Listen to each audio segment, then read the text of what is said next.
Well, one thing I notice is that sometimes I do debates, or whether they be in front of an audience or maybe just in a sort of podcast environment.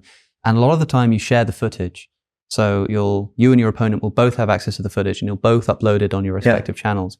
And it is amazing to look at the comment section on either, because if all you had, if you were a historian trying to discover what happened at this, this great event, and all you had was the comments. Yeah. Depending on which one you read, you would think that it was a complete steamroll.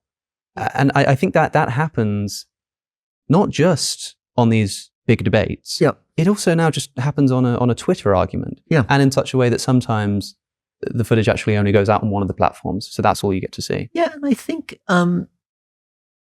there's also something interesting which you will benefit from, Sam will benefit from, and I will benefit from my own podcast, which is that you end up with sort of superfans who really, really want to back their person and believe the best about their person. And anyone who's questioning that person or has annoyed that person is the enemy and needs to be destroyed. And that's also interesting. I mean, how is it that in an age which appears to be in many ways kind of skeptical of authority, so maybe the idea is that Twitter and Facebook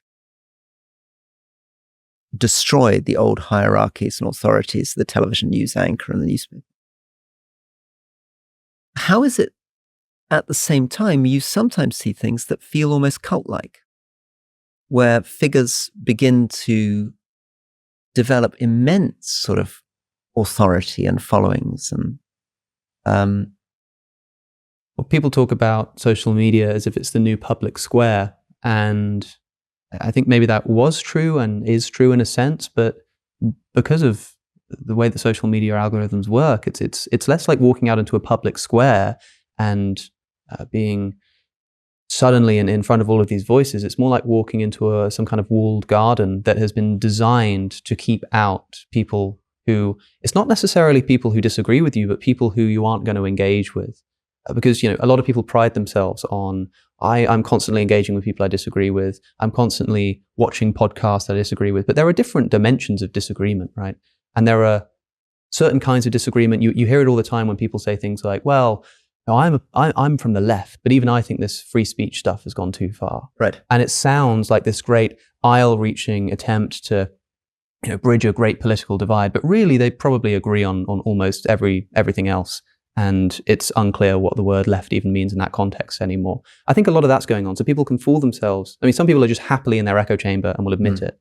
Some people believe that they have cultivated a space for themselves in which they're constantly considering alternative ideas, but they don't realize that itself is cultivated by algorithms which are more complicated than we could even hope to understand. That's right. And I think, just as an observation on human nature, we may say to ourselves that we are really good at being challenged, but actually most of us find it unbelievably difficult to really listen and to really have our minds changed about any issue. It would have been rather wonderful if in this conversation that you began this podcast with, this Sam Harris conversation, if either Sam or I had actually come out with our minds changed. Mm-hmm. But in fact, what happens is you get 90 minutes of quite a courteous dance in which neither of us actually comes out saying, I fundamentally reconsidered my position. Yes. You're right, I'm wrong. But then having said that, you might still have the conversation with Sam Harris, but you'd probably be less enthusiastic to do so if you weren't aware that there's an audience listening and that's who you're trying to convince. I mean, I looked at some of the social media reaction as well, and I saw a post, somebody saying that they think, and it was on Sam's own Reddit, I think, and it was somebody saying, what, I think Rory's actually right here. And it was really interesting how when I went to read that post, at the beginning they'd done a little edit where it had said something like, I didn't realize that this was going to cause such a scandal here.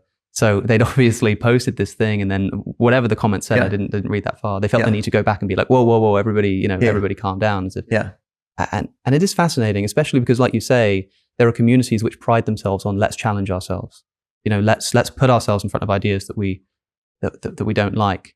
I think there are people who are good at doing that and people who are good at seeming like they do it. I also think it's healthy as a public figure to just occasionally sprinkle in a truly unexpected viewpoint, just to make sure your audience aren't aren't in complete agreement. If sometimes somebody will come up to me and say, "Oh, I agree with everything you say. It's great," and I will start listing off things in the hope that we can find something.